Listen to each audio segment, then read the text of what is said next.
first wind farm has been officially opened today, and it's the biggest in our part of the world so far. There are 10 turbines at Burton Wold in Burton Latimer, and at full power each one will generate enough electricity to power 1,000 homes. Carl Heidel reports.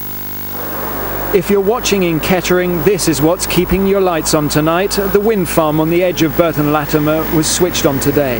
The turbines will power up to 10,000 homes in Kettering, that's a quarter of the town, and reduce carbon dioxide emissions by 40,000 tonnes.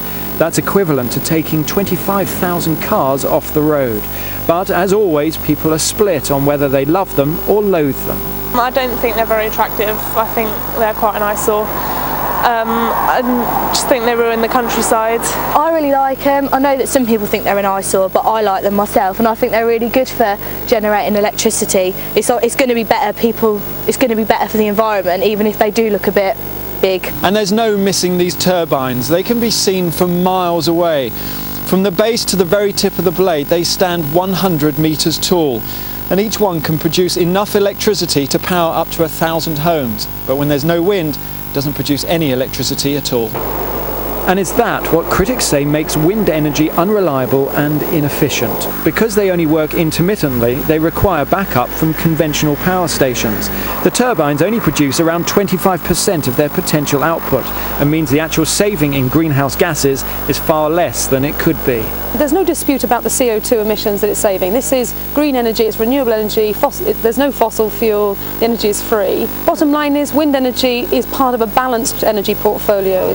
This wind farm cost £20 million to build, but even though the operating costs are now negligible and the wind is free, the cost of producing electricity from wind farms is still more expensive than from a gas, coal or nuclear power station.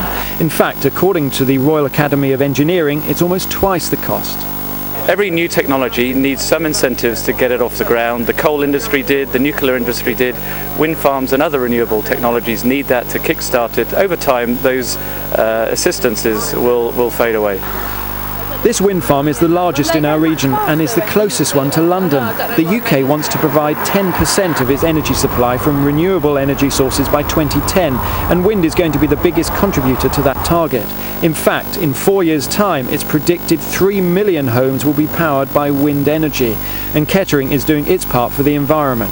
At least with the wind farm here, we're not going to have huge houses and developments built around it. So it's keeping the open green spaces and keeping that neutral part of Kettering free. The turbines will be here for the next 20 years, so whatever people think, they're certainly going to become an integral part of the landscape. Carl Heidel, Anglia News.